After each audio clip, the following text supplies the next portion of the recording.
Ďakujeme veľmi pekne za slovo. Sme veľmi radi, že môžeme byť súčasťou dnešného dňa a povenovať sa trošku aj kožnej problematike.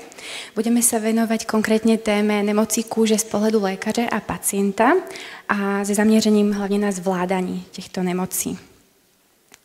Takže, to, jak pacient zvládá kožní nemoci, závisí hneď od niekoľka faktorov.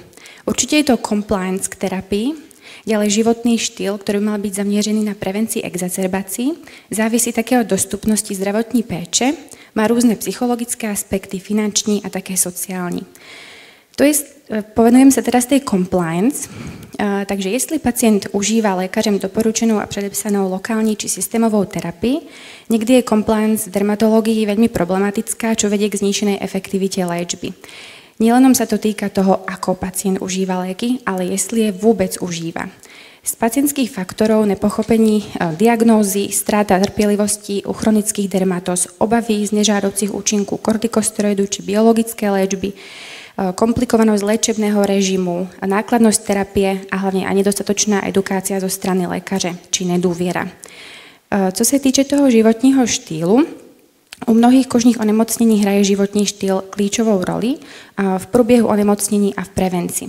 Správna péče o kůži, strava, stresový manažment a eliminace provokačných faktorů.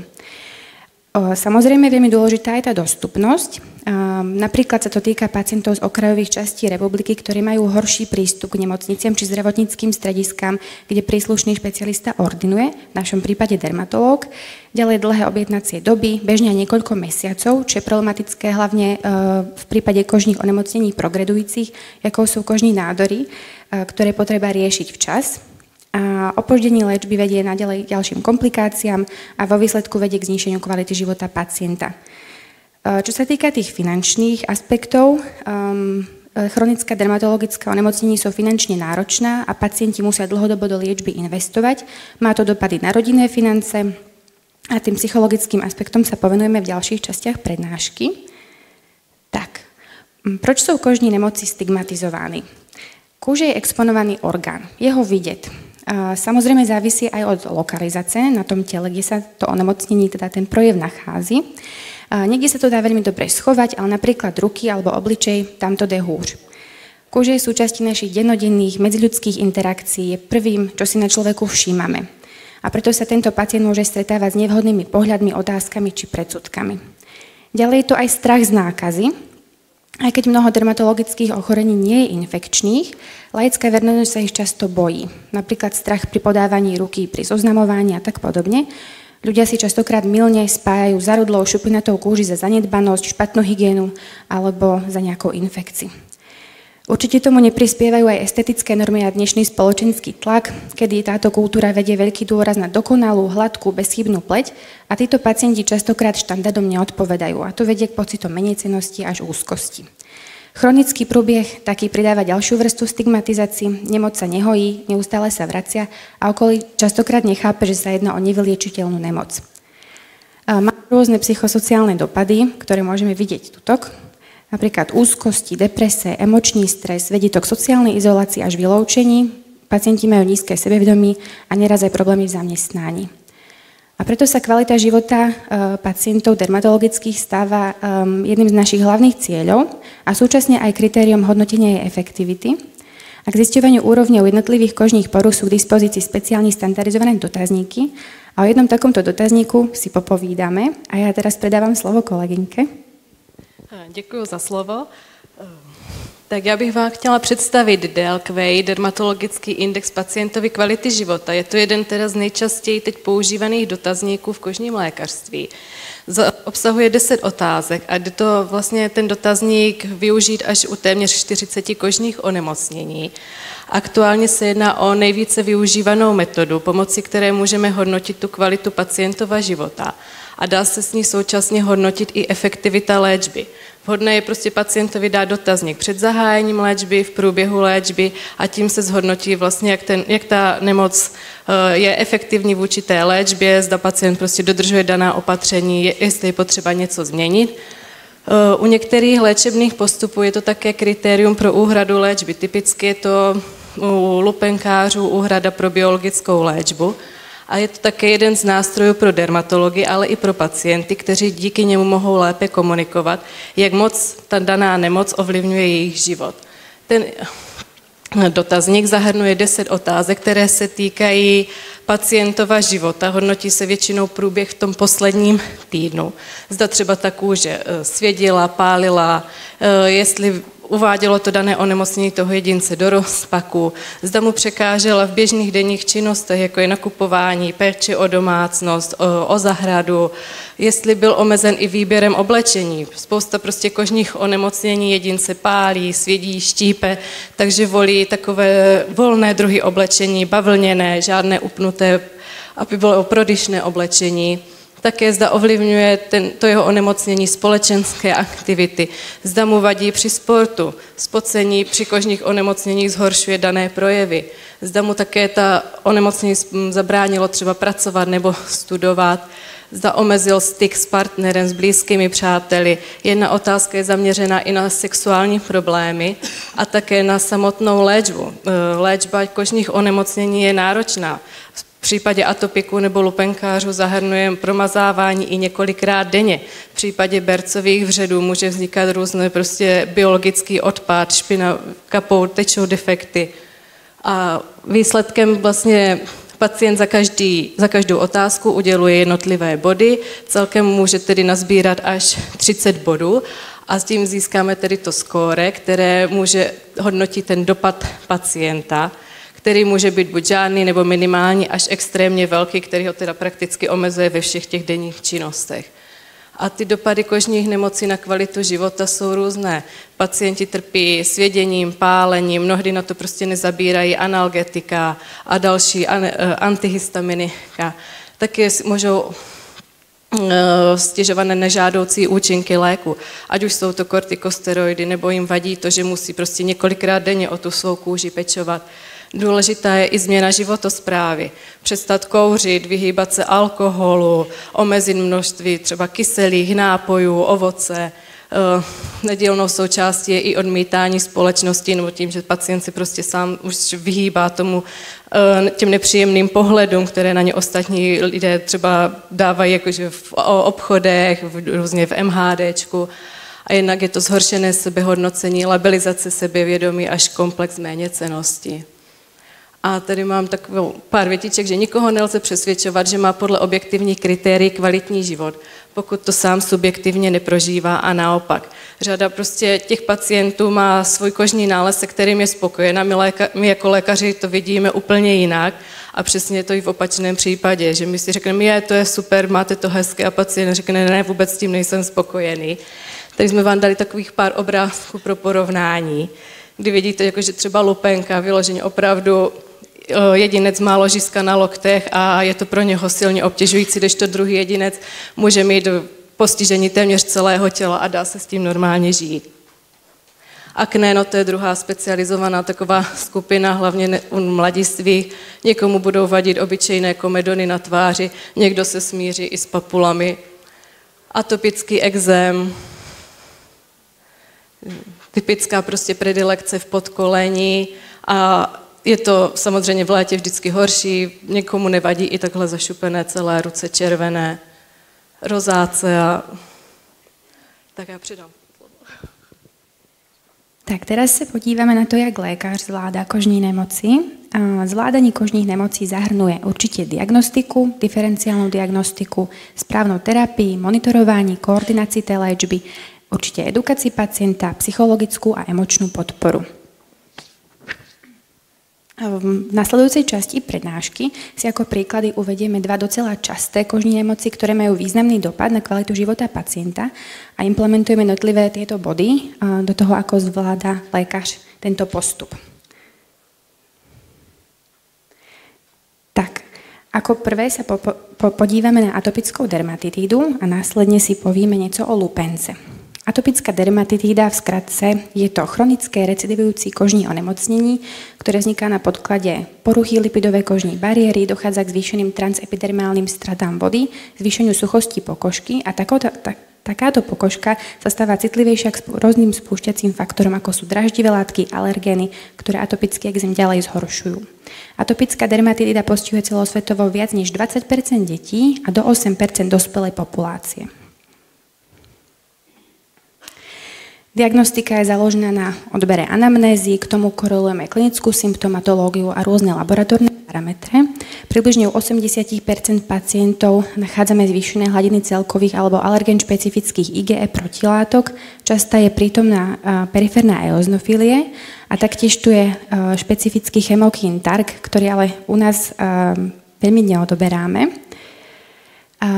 Zlatým štandardom v diagnostike tej klinickej sú kritériá Hanafina a Rajka, ktoré máme v platnosti približne od roku 1980 a sú v učebniciach dodnes. Rozdielujeme ich na veľké kritériá, hlavné, kedy musí byť prítomno 3 a viac symptómov, a potom na malé kritériá. K tým veľkým kritériám je tu určite na prvom mieste pruritus, sviedenie kôže, potom typická morfológia a distribúcia projevu. Ten atopický ekzém vyzerá tak, že tá kôža je zhrubilá, červená, erytematózní, tvorí si tam vezikuly, papuly. Býva to v predilečných flexurálnych lokalizáciách, ako sú zápiesti, loketní jamky, zákolení jamky, taký obličej, krk, horní partie hrudníku. Prúbieh musí byť chronický alebo chronický recidivujúci a taký sa dívame na pozitívny osobní alebo rodinnú anamnézu atopie, alergická rýma, astma alebo atopická dermatitis. Tak, ďalej sa pozrieme na tie malé kritériá, kedy musí byť prítomno alebo malo by byť 3 a viac týchto symptómov. Je ich tedy hodne, ale podívame sa jenom na niektoré, napríklad xeróza kôže, takže suchosť kôže, palmární hyperlinearita, náchylnosť ke kožným infekciám, k dermatitidám rukou, recidivujúce konjunktivitidy, denimorganová infraorbitální rýha a bilidermografizmus. Na ďalšom slade si niektoré z nich ukážeme, jak vypadajú. Dúfam, že to bude vidieť. Tak. Tady vidíme tu denimorganovú infraorbitální rýhu, je to taká zdvojená kožní řasa pod okem. Vidíme tu suchú šupinatú kůži, xerózu.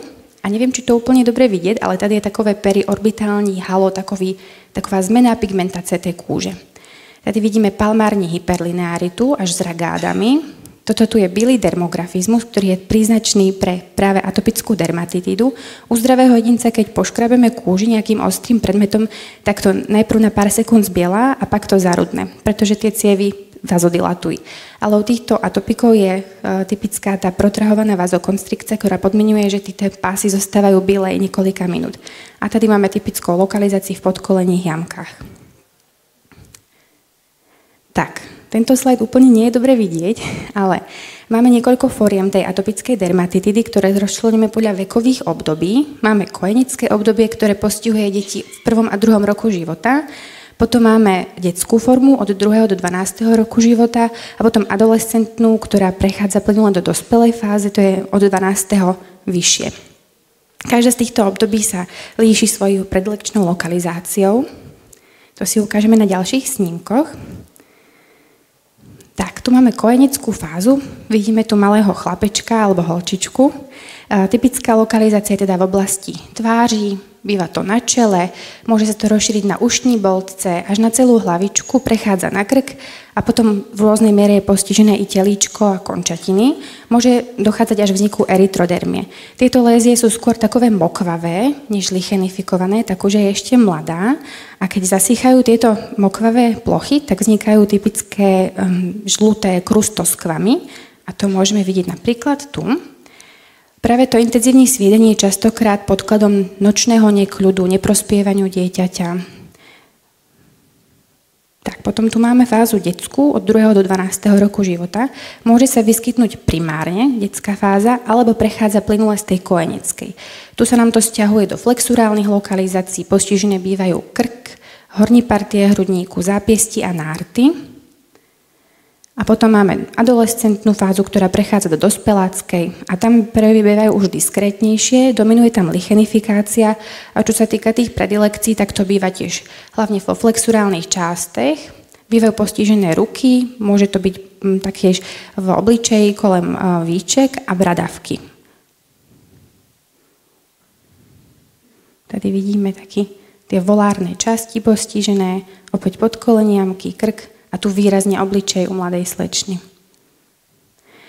Tak, atopická dermatitida má najrôznejšie komorbidity a komplikácie a je veľmi dôležité, aby dermatológ poznal a vedel včas zahájiť multiobrovú spoluprácu a obrátiť sa na jednotlivých špecialistov. Z atopických komorbidít je to bronchiálna astma. Pacienti, ktorí majú atopickú dermatitidu, majú až 3-krát vyššiu šancu rozvoju astmatu. Ďalej, alergická rinokonjunktivitída a najrôznejšie potravinové alergie. Z očných komorbidít atopická keratokonjunktivitída, blefaritída a glaukom, ktorého riziko vzrastá pri prolongovanej lokálnej kortikoterapii na oblasť víček. Z psychiatrických komorbidít depresie, úzkosti a z autoimunitných alopécia areata. Z infekčných je najvážnejšou komplikáciou ekzéma herpetikátum a o tom si povieme hneď v ďalšom slajde. Tak toto je náš pacient, ktorý je zhodou okolností aj momentálne teraz hospitalizovaný na našom kožnom oddelení.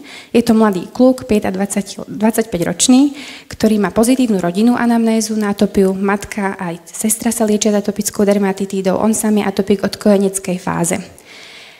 Bol u nás za posledných 10 mesiacov hospitalizovaný celkom 3-krát pre pomerne ťažkú exacerbáciu atopické dermatitídy. Každú hospitalizáciu ho liečíme vysokými dávkami kortikoidů. No a za poslední hospitalizácie došlo u neho vzniku tohoto stavu, nazýva sa to ekzéma herpetikátum. Je to superinfekcia vírom herpes simplex 1, ktorý vstupuje do kôže drobnými odierkami, ktorých pán mal početne. Je to závažná komplikácia, môže viesť k celkovej alterácii stavu. Neraz tam bývajú komplikácie ako meningitída, bronchopneumónia a keratokonjunktivitída a rieši sa to intravenoznými antivirotikami. Samozrejme aj jednou podpornou liečbou, symptomatickou liečbou a v prípade podozrenia na bakteriálnu superinfekciu ešte aj antibiotikami.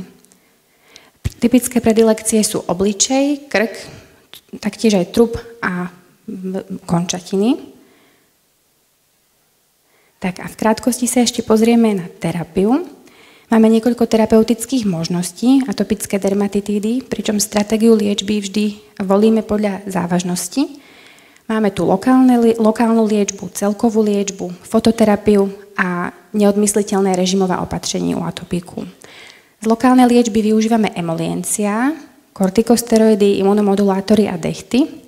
A niečo si povieme o aplikácii tých emoliencií. Slúžia ako bazálna liečba, ako liečebné a preventívne opatrenie. Ich úlohou je kôži zvláčňovať, hydratovať, promasťovať, zlepšujú a obnovujú kožnú bariéru a kôže tak lépe odoláva zevným vlivom, čímž sa podílejí na vzniku na kortikosteroidy šetriacom efekte, pretože tým má pacient menej exacerbácií a tým pádom ho menej musíme liečiť kortikoidmi.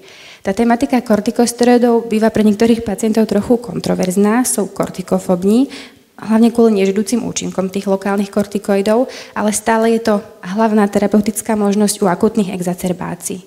Imunomodulátory sa využívajú ako udržovací liečba, väčšinou ich nepodávame v akutní fáze a čo sa týka dechtov, tak u nás sa využíva 5% ihtamolová pasta a jej hlavnou nevýhodou je, že zapácha a barví oblečení. K celkovej liečbe pristupujeme až po selhání tej lokálnej terapie.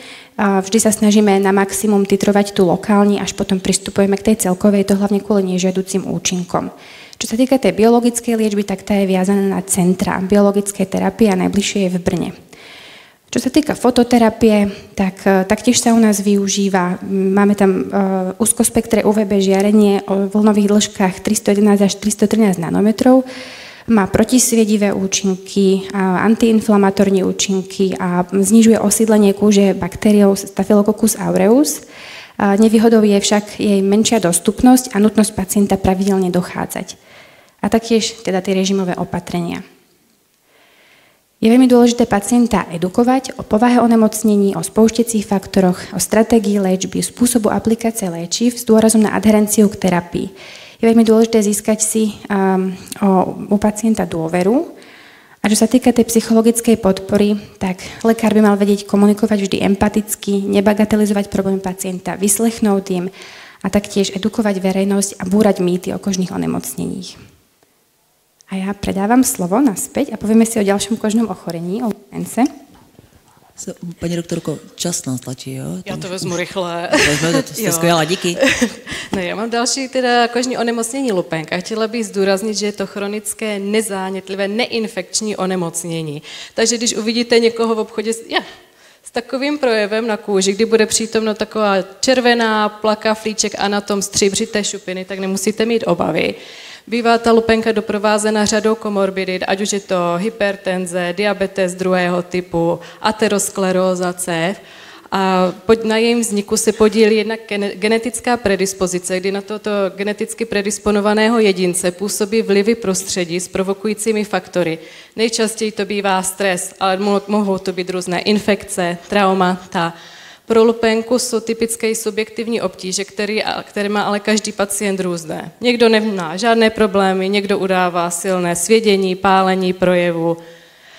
Mám několik typů té lupenky, lokalizovanou, generalizovanou. Skrz tu lokalizovanou to je typicky ta psoriasis vulgaris, která se projevuje se svými projevy v oblasti loktu a kolen.